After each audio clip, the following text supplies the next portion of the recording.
had no motivation, but one thing I did, it very reminded me of Mr. Jamal, who I got to know so very well. I could write volumes of stories and anecdotes being in his treasured company. And he befriended me. I befriended him. And I won't go on too long, please. But I was about 14 years old. And I've been just like him. I started playing the piano when I was 3 years old. My mother brought the piano into the house, the old upright grand, and I started making noise on that thing just to merely annoy my parents. But I started playing little tunes, and next thing you know, I'm playing this and that, you know, all kinds of music. And I started playing, my mother said, play the piano. And I'd be playing entertaining and all that. My first musical hero, who I saw in concert in 1956 when I was just about 12, was Satchmo, Louis Armstrong. So that's my beginnings in this so-called jazz, which to me means anything. Just whatever you play, just make sure it's swinging, that you got a groove on it, you know? And then I saw my other hero the same year, Nat King Cole. So I saw Satchmo, I saw King Cole, and I said, man, these people make music, give you thrills and chills. But anyhow, as I was going along, I got kind of bored, and I'm saying, one thing about me, and I'm proud to say this, I was well schooled in the area of believing in the Creator. From I was very young, I would pray. Like my mother would say, Mom, I don't know what's going on. She said, just pray, just pray. So I embraced God in my life. And I was getting bored of this music. I remember sitting at the piano and saying, I know there's something here to make this music even more meaningful. Show a light, shine a light on my heart, and let me have a deeper love for this music. I made that prayer over and over. And one day on that humble radio we had in the house in Kingston, Jamaica, Radio Jamaica, I heard this music coming over the thing, the speaker. And I said, wait a minute, this is magic, this is mystery, and I couldn't find a word for it. I heard in 1958 that recording of Poinciana.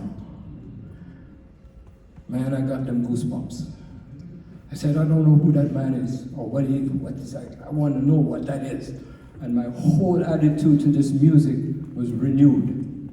I became born again with this music. So this is 1958. We happened to come to the United States. My mother said, we're going to America. We went to Florida. And I started playing the piano in all these bars, gangster-owned clubs. There I was. Yeah, serious business. Playing for all these colorful folks. Yeah. And then some of them had bulges in their breast pocket. You know what that was, right? And I kept thinking about this mysterious music all the time. It gave me a thrill. I would hear that Poinciana record, but not for me, that Brother George, Big Brother George has played for us beautifully. I'm in New York now. I met a man by the name of Mr. Frank Sinatra in a club. And he engineered it so that I could get to come to America, to New York. His friend Jilly Rizzo, and they were like brothers, Sinatra and Jilly. And I got a gig, 1963, playing at Jilly's. And Miles Davis would come in there, and I met Miles. And I remember I would sit at the piano and try to reflect the spirit of how this great man, when he played the piano, something about the rhythm. And Miles came over to me. I don't tell this story much because the guy said, man, shut up, you're not telling the truth. But it really is. And Miles come and say, I played in the bar, I was at Gilles, and he had a couple of nice young ladies with him and some other people, and he was sharp and Italian suit. He come over and say, where you learn to play that shit? Excuse my language. So I play humble pie. I said, the bass player with me was my dear friend, Bob Cranshaw. I said, Bob, that'd be cool, that's Miles, that's Miles. I was supposed to be scared.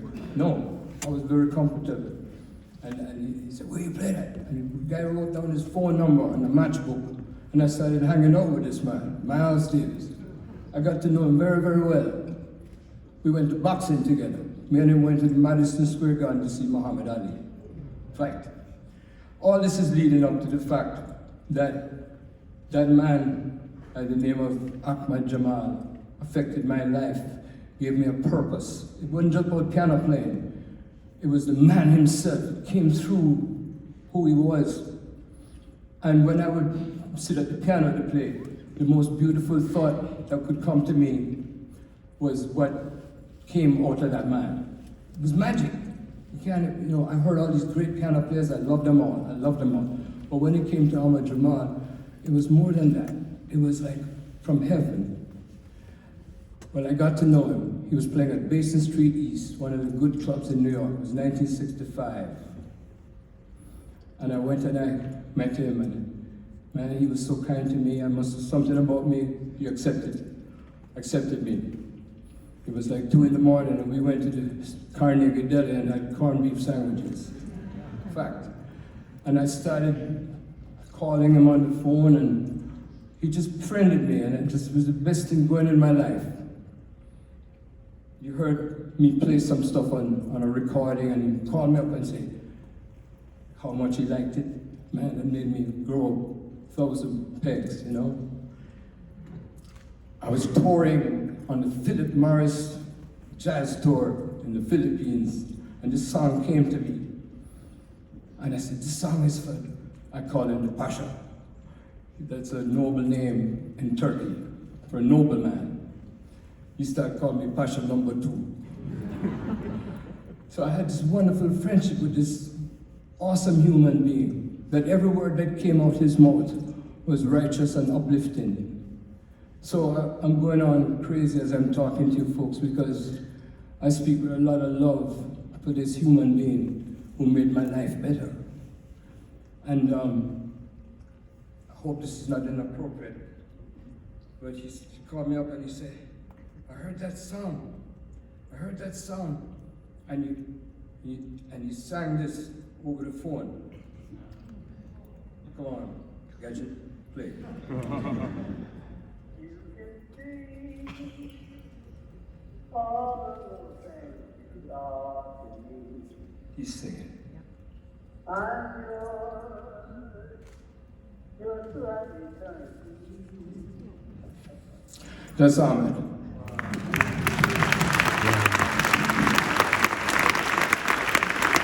Before I go, I want to introduce one of the greatest friends I've had, and he tells a story when he touches his cymbals and his drums. This remarkable artist who I met way back in San Francisco in the 80s, who departed from him and came back in recent years, Mr. Herlin Riley.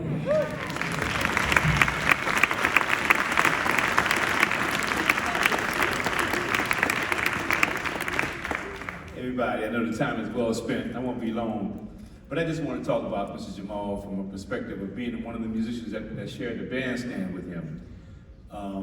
I first met Mr. Jamal in 1982. He invited me to come and play with him. I flew out, it was early in the morning. They called me. He said, man, Mr. Jamal would like you to come play with him.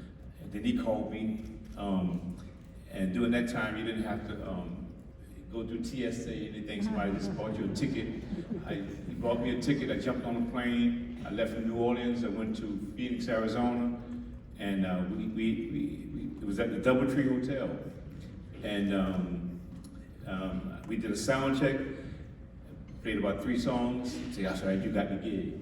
So, and that was in 1982. So I want to speak just briefly. I'm going to just cover three subjects. First of all, my association with Mr. Jamal as an employer, my association with him as a mentor, and my association with him as a friend. First of all, as an employer, when he hired me in 1982, I had 3 children at the time. And I was trying to figure out how in the world, as a musician, I'm going to feed my children and educate them and get them through school and so forth. So Mr. Jamal, first of all, he gave me a job. He gave me a job, and he paid me well enough to keep my family together, because my wife was trying to get me to go and work at some supermarket or something, you know, a post office job or something. I said, I got to play this music. So he gave me an opportunity to play music and make a living doing it in the early stages of my life. So that was, you know, him as an employee. Then as I got to be around him a little bit, he became a mentor. And as a mentor, you know, he taught me how, you know, a lot about how to engage with club owners and how to engage with promoters, how to engage with fans and the audience.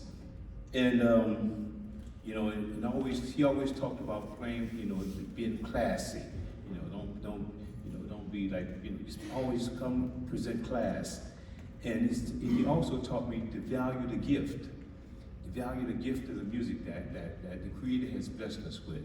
You know, and one thing I loved about him, he never called, you know, me as a musician that worked with him, he never called me a side man. He said, "You're not a side man. You're an associate. You're an associate.